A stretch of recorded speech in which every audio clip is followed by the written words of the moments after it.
Question है derive an expression for electric field intensity due to electric dipole in its equatorial perpendicular bisector और broad on position.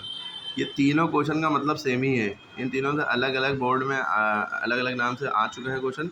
कभी ये आ जाता है, कभी ये आ जाता है, कभी ये आ जाता है। बच्चे कन्फ्यूज हो जाते हैं कि ये क्या है। पढ़ के कुछ और गए थे, या अलग गए थे, या आ गया, ये गए थे, ये आ गया, और ये तो ये पता ही नहीं है कहाँ से आया क्या है। तो याद रखिएगा, परपेंडिकुलर मतलब ऊपर से जो लाइन ऊपर से गिरती है, इससे याद रखिएगा। ठीक है।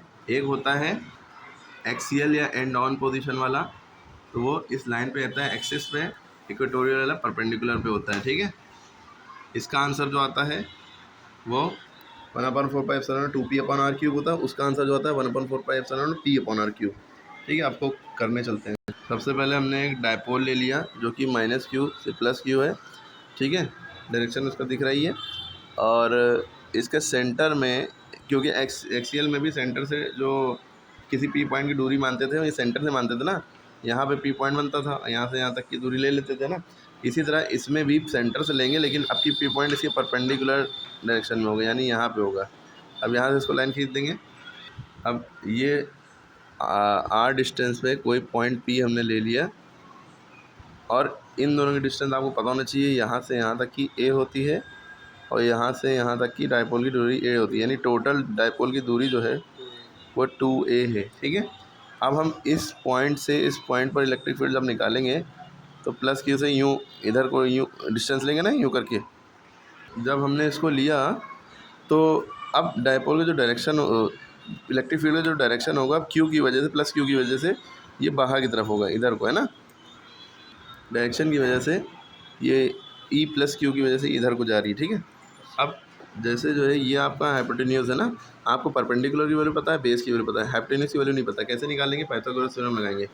यहाँ से यहाँ तक की जो है ये r है, यहाँ से यहाँ तक a है। आपको पता है कि जब हम पाइथागोरस थ्योरम लगाते हैं वो क्या होती है, h² = p² + b²। लेकिन हाइपोटेन्यूज की वैल्यू निकालना है, हाइपोटेन्यूज सबसे लंबी डिस्टेंस को कहते हैं। अगर इसकी वैल्यू निकालना है तो हमें क्या करना पड़ेगा, ये जो परपेंडिकुलर है इसका स्क्वायर करना पड़ेगा, और जो बेस है इसका स्क्वायर करना पड़ेगा। तो ये h² की वैल्यू आ जाएगी। ठीक है।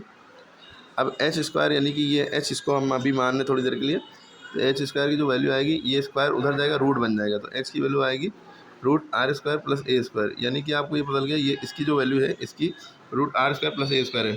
आपने इसको यूँ करके लिख लिया। अब -q की वजह से पी पॉइंट पर इलेक्ट्रिक फील्ड का क्या असर होगा वो देखिए। तो इलेक्ट्रिक फील्ड का डायरेक्शन इसमें जो है -q की तरफ होगा। किधर को होगा? -q की तरफ। क्लियर है? ये नहीं कि उधर जाएगा, पी प्लस की वजह से भागेगा, माइनस की तरफ अट्रैक्ट हो गए, माइनस की तरफ प्लस की वजह से भाग रहा है। क्लियर हो गई बात? अब मुद्दा ये है कि जब ऐसा हो रहा है तो इसमें भी हाइपोटेन्यूज की वैल्यू पहले पता कर लें। सिमिलरली जो ये आई है वही हाइपोटेन्यूज की वैल्यू ये है, क्योंकि परपेंडिकुलर आर है और बेस ए है, तो h² = p² + b² होता है। आपको बचपन से पढ़ा होगा तो आप लिख लेंगे। अब हम क्या करेंगे, इसके कंपोनेंट निकालेंगे, क्योंकि इलेक्ट्रिक फील्ड इधर जा रही है, तो इसके जो कंपोनेंट, एक हॉरिजॉन्टल कंपोनेंट निकलेगा ये, और एक वर्टिकल कंपोनेंट निकलेगा ये। जो हॉरिजॉन्टल कंपोनेंट होता है ये हमेशा cos थीटा की फॉर्म में रहता है। ये अगर E1 हमने माना है तो ये E1 cos थीटा निकलेगा, और ये इसका vertical component E1 sin theta. Okay. इसी तरह अब ये जो इलेक्ट्रिक फील्ड का डायरेक्शन ये है इसमें, अब इसके भी दो कंपोनेंट निकलेंगे, एक हॉरिजॉन्टल ना, जो इसी के ऊपर आ जाएगा, पहले वाले के ऊपर, है ना, और एक वर्टिकल जो नीचे को आएगा। ठीक है। यानी ये जो लाइन होती है दोनों की लाइनों के बीच में होना चाहिए, हॉरिजॉन्टल और वर्टिकल। अब ये वाली लाइन जो थी ये किसके किसी बीच में, वर्टिकल और हॉरिजॉन्टल के बीच में ऐसे बनना है। अब इस लाइन का बीच क्या होगा, इधर होगा और इधर। ये लाइन बीच में कब आएगी, जब कोई लाइन नीचे जाए और इधर जाए ना। तो इसका जो इधर का जो जाएगा वो भी वो E2, ये E2 हमने माना यानी इलेक्ट्रिक फील्ड को, तो E2 cos थीटा, और ये जो नीचे जाएगा ये E2 sin थीटा। अब साइन थीटा वाले से कॉस थीटा वाला कट जाएगा, तो इसको बना के ही नहीं दिखाते हैं। ठीक है। बस ये E1 cos theta, E2 cos theta में सारा खेल चलता है। भाई E1 की जो वैल्यू होती है इलेक्ट्रिक फील्ड की वजह से वो क्या होती है, KQ/r²। r की वैल्यू क्या है, r की वैल्यू ये लिखी जाएगी r² + a² रूट का। तो जब हम ये पूरे रूट का स्क्वायर करेंगे तो रूट से स्क्वायर कट जाएगा, तो क्या बचेगा हमारे पास, बचेगा E1 = KQ/r² + a²। रूट से स्क्वायर कट गया। इसी तरह इस E2 के लिए निकाल लेंगे। E2 के लिए अलॉन्ग PA निकलेगा। ठीक है, माइनस की तरफ। उसके लिए भी सेम चीज़ KQ/r² + ए स्क्वायर, एल नहीं ए, नहीं ये देखिए ए, यानी यहाँ से यहाँ तक का क्या मामला रहेगा ये, ठीक है। अब स्क्वायर रूट हट गया है ना स्क्वायर की वजह से, ये इक्वेशन 2 हो गई। अब ये दोनों जो डायरेक्शन है E1 cos theta plus E2 cos theta दोनों सेम डायरेक्शन में है, मतलब तो सेम डायरेक्शन में दोनों ऐड हो जाएंगे, ठीक है।